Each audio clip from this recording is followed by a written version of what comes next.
पुण्यातील पोलीस निरीक्षकाचा कारनामा उघड झालाय. पुण्यातील पोलीस निरीक्षकाचा बोगस मालक दाखवून कोट्यवधीची जमीन बळकावल्याचा प्रकार उघडकीस आलाय. या प्रकरणी पोलीस निरीक्षकावर गुन्हा नोंदवण्यात आलाय. राजेंद्र लांडगे असे गुन्हा दाखल झालेल्या पोलीस निरीक्षकाचे नाव आहे. पुण्यातील चंदननगर पाठोपाठ वाघोलीमध्ये बोगस जमीन बळकावण्याचा प्रकार समोर आला आहे.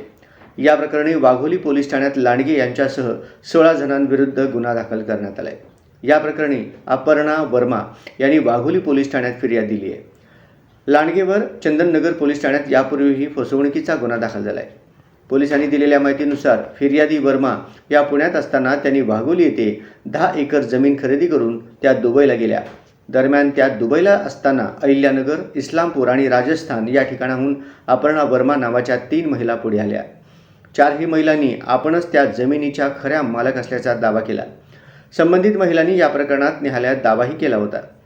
त्यानंतर फिर्यादी वर्मा यांना गुन्हा दाखल करण्याची भीती दाखवून राजेंद्र लांडगे आणि त्याच्या साथीदारांनी 6.5 कोटी रुपये त्यांच्याकडून खंडणी वसूल केली. त्या दरम्यान यातील आरोपी नोयल दास आणि साथीदारांनी जमीन 1999 मध्ये खरेदी केली असून त्याच्यावर आपली मालकी असून आपण प्रदेशात असल्यामुळे सातबारा उतार्यावर नाव लावू शकलो नव्हतो असा दावा करून फिर्यादीच्या जागेचे बनावट खरेदी खत केले.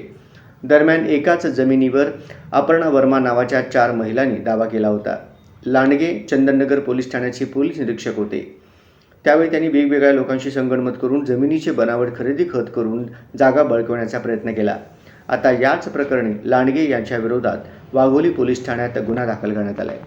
पोलीस निरीक्षक Rajendra Landge, Noel Joseph Das, Jyoti Noel Das, Noel Joseph Das, Rahul Noel Das, Roshni Noel Das, Jackson Noel Das, Rohit Jackson Das, Girish Ramchandra Kamathe, Hemant Kamathe, Santosh Shetty, Aditya Ghavare, Amol Bhumkar, Rameshwar Baliram Mhaske सह दुय्यम निबंधक कार्यालयातील एक व्यक्ती, याच कार्यालयातील दस्त नोंदणी करणारे निबंधक अशा 16 जणांविरुद्ध गुन्हा दाखल झाला आहे.